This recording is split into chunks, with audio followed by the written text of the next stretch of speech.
Zombi u qanday yaralgan va qanday xususiyatlarga ega? Nega u aynan olovdan yonadi, ya'ni quyoshda yonadi, salqinoqda esa o'chadi? Bu haqda ajoyib faktlarni bugungi videorolikimizda tushuntirib o'taman. Va shunga o'xshash faktlarni bilib olasiz. Demak, hammaga assalomu alaykum. Sizlar bilan Dirakoni bugungi videomizni boshladik. Mening yoqalamda koronavirus tarqaldi. Bu virus quvuvchilarda zombiga aylana boshladi va bu orqali zombi apokalipsi e'lon qilindi.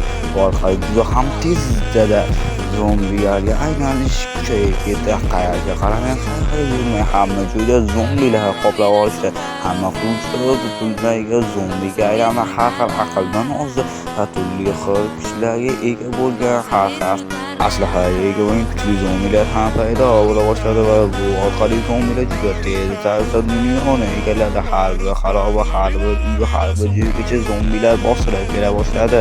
Quvuvchilar bu paytda turli xil portalar orqali har xil dunyoga qochib yurishdi va zombilarning tarqalishi nihoyasiga tugatdi. Lekin bu kechada juda ham ko'p quvuvchilar zombiga aylangan edi. Ular minglab, millionlab, hattoki milliardlab edi. Afsuski, yer shari to'liq ular egallab bo'lgan edi, lekin borgan sari zombilar kamaya boshladi, chunki kasallikning ikkinchi bosqichiga o'tildi.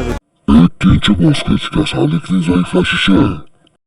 Kasallikning zaiflashishi orqali juda ham kuchli va ajoyib zombilardan juda ham zaif, qo'lida hech narsa kelmaydigan yashil o't kuchli zombilarga aylana boshlashdi.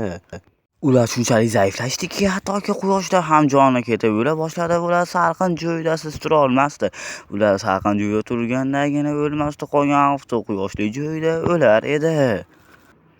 Paytda esa o'yinchilar Minecraft olamiga kirdi va zombilardan anchagina ustun chiqdi. Videoni shugacha ko'rganlarga katta rahmat. Yangi videolargacha